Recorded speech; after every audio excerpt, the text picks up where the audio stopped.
Terry.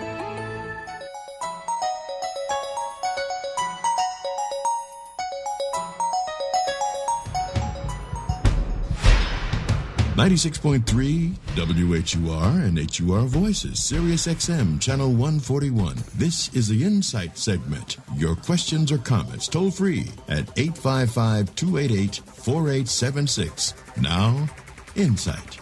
We do welcome you back, everyone. I'm Olette Green, in for Harold Fisher, who is off tonight. A provocative picture of a mother breastfeeding her toddler son kicked off yet another debate over child rearing, this time attachment parenting. Tonight, we examine this parenting style, which supporters say does not mean your child has to be physically attached to mom all the time.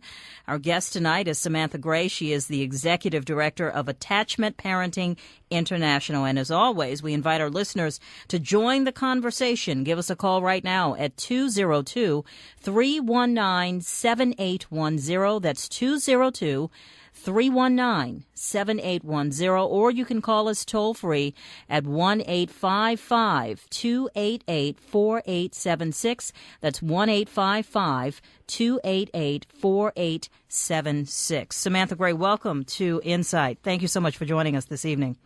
Thank you for having me on. All right. Well, before we get into that discussion about the Time magazine cover, let's first define attachment parenting. What is it?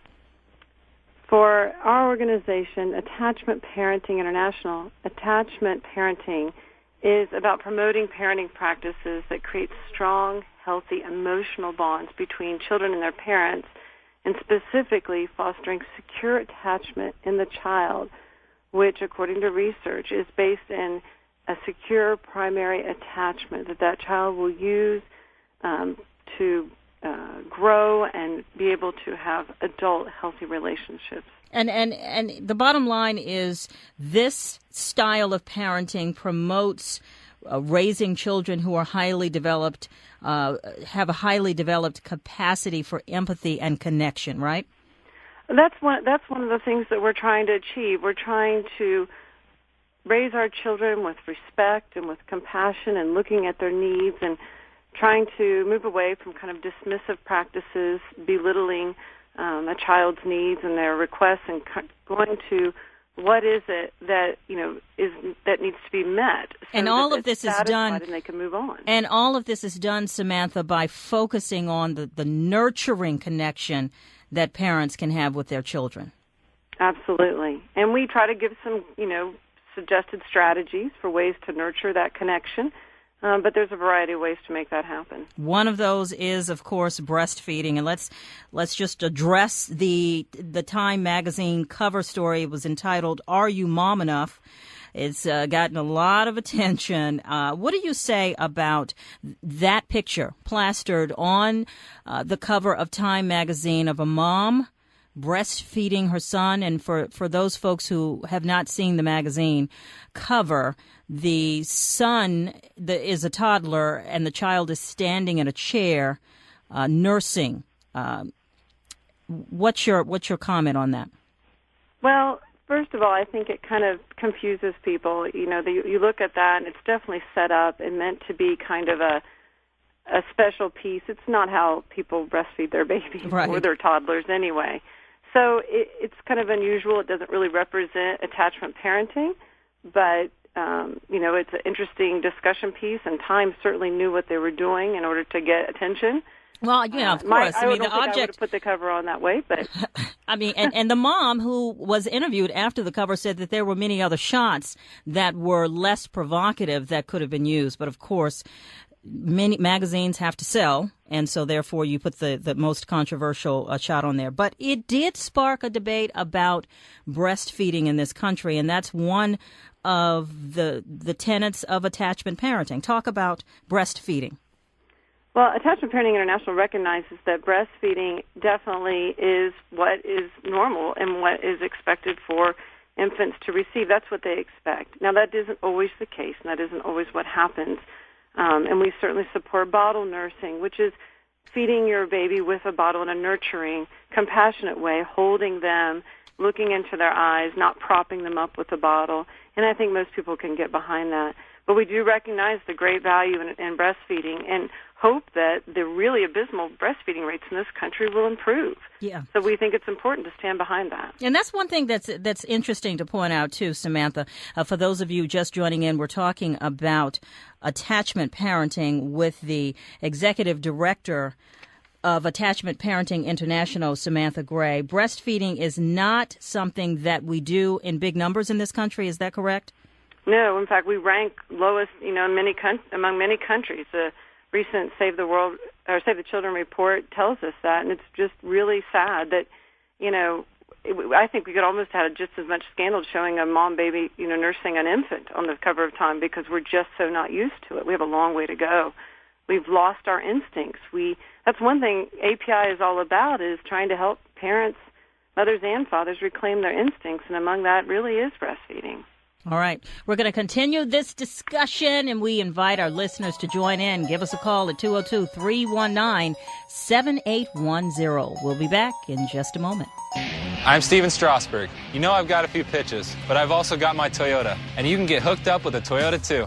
This summer, your Washington area Toyota dealer is the place to go for the best deal in MPG. Check out 5 Toyota models with a 40 combined MPG rating or higher. Save in May on new 2012 Corolla, Venza, or Avalon, all with 0% APR financing. And ask about great new low-payment leases on Camry and other high MPG models. Now's also the time to save on a Toyota SUV, like RAV4 and Highlander, both with $1,000 cash back from Toyota or 0% APR financing. Even Sienna vans have 0% APR. And there's great deals on Toyota trucks, too, like a new full-size 2012 Tundra now with 0% APR financing or $2,500 cash back from Toyota. Or go with the top resale value of Tacoma and get $500 cash back. Toyota covers the bases, so go see your Toyota dealer today. Offers end June 4th. Visit buyatoyota.com. EPA estimated MPG claim on all 2012 Prius models and Camry Hybrid. Actual mileage will vary. Not all buyers will qualify for special APR financing. See dealer for details.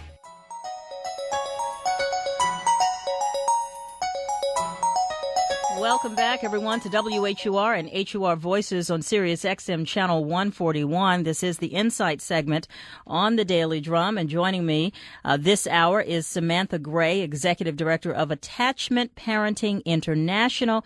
We continue our discussion as we try to clear up some of the myths and controversy surrounding this method or model of parenting, attachment parenting. I want to go to the phone lines now. We invite our listeners to join in the conversation at 202-319-7810. That's 319-7810.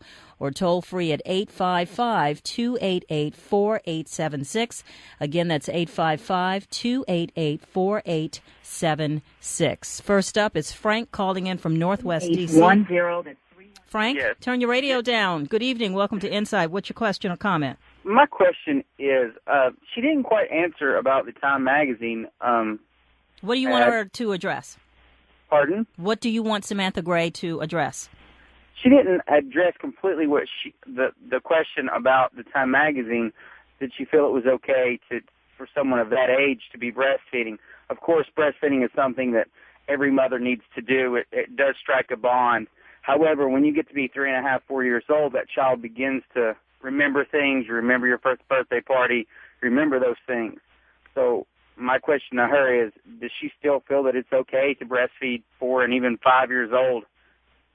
Okay, thank you so much, Frank. Good point. All right, Samantha, why don't you address that? Sure, I'm glad to. I absolutely do think it's okay for a 3-year-old to be breastfeeding or a 4-year-old.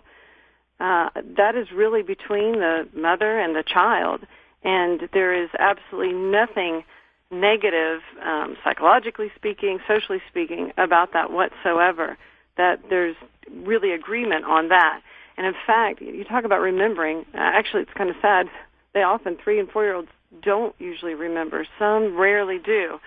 But they do remember that their needs were met and they were nurtured, and there really is no problem with that whatsoever. The world average age of breastfeeding is much, much higher than what we see in this country.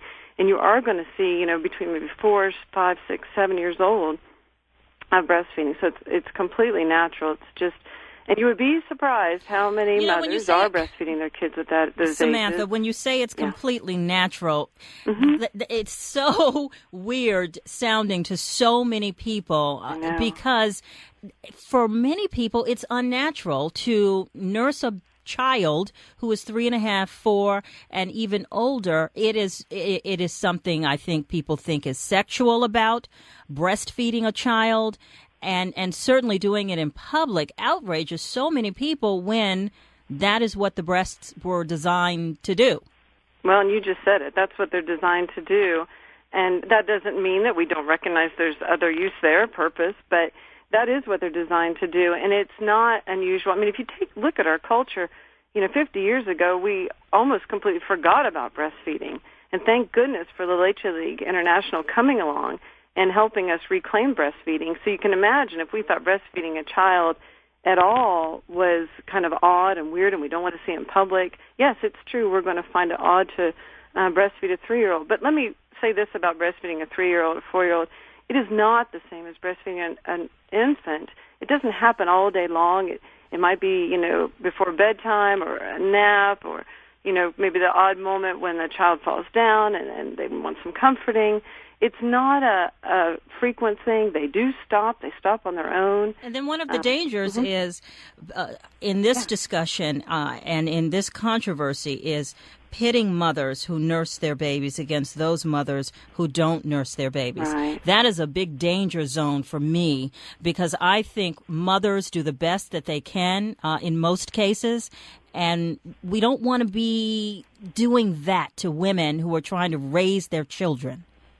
I absolutely agree. And the mommy wars are really unfortunate. I will tell you, in attachment parenting support groups that happen around the world, regularly, every month. There are many meetings. It's very important, and even the leaders who go through our training, we stress that there is no judgment. And we have moms of kind of every stripe coming in and coming to get their needs met, and they know walking out of there that they're going to get support and encouragement. And we are not about judging moms. In fact, I would love to see this country really raise up parents, not just mothers, but parents, and say, look, we're going to trust you, and we're not going to judge you. Absolutely. And we're going to recognize parenting for how important it is. All right. Let's go to our next caller. I think it's Montina calling from Waldorf, Maryland. Good evening. What's your question or comment for Samantha Gray? I have a comment. I am a nurse mother who's nursing a 20-month-old child now. He's my third born. My other two were nursed. As she stated earlier, some kids kind of wean themselves early or they wean themselves off. A lot of my friends are, kind of challenging me as to when am I going to stop nursing my 20-month-old. And to me, like she said, the timing is really dependent on the relationship and the needs being met of the child. And I just wanted her to expound more about that because that's really where I am. I don't suppose he'd nurse till he's 5 or 6. I think his needs will probably be met before that, but if they are not, I'm just not going to push him off. And Montina, perfect setup to Samantha Gray talking about her organization, offering support for moms just like you. Samantha? Yeah, that's really wonderful what you're doing, and it's really hard in our culture. We talk about, moms feeling bad for not nursing, but we actually almost have more prejudice against moms who are nursing and meeting the needs of the child, particularly around like a 20-month-old. But one of the things that our support organization would do for you is you would come in and you would get support for what you are doing, but also you would say, maybe could you give me some tips about how to, what we call is gentle weaning or child-led weaning. And we provide things like, you might want to, your child's busy and keep them active, and you may not want to sit down too much. We know as moms, when we sit down, they see us sitting there and they want to cuddle up and nurse. Teaching moms other ways to comfort and help the child wean gently. But we know that if you actually kind of push them away from wanting to nurse, that just makes them want to do that all the more. And so it's really respecting their needs, and when you know your child, you know how to read what they're looking for, what they really are asking for. So Samantha, how can people get more information about your organization and solicit some support? Absolutely. They can go to www.attachmentparenting.org. And at that site, we have not only information that can be read about each of the attachment parenting principles, but also a list of support groups and contact information. Okay, let me stop you there because we have to take a break. Callers, we want you to hold on. Don't hang up. We're still taking your calls for another half hour. We're going to take a break and continue our discussion on Sirius XM Channel 141. Up next, on the WHUR side, the original Quiet Storm on 96.3 WHUR.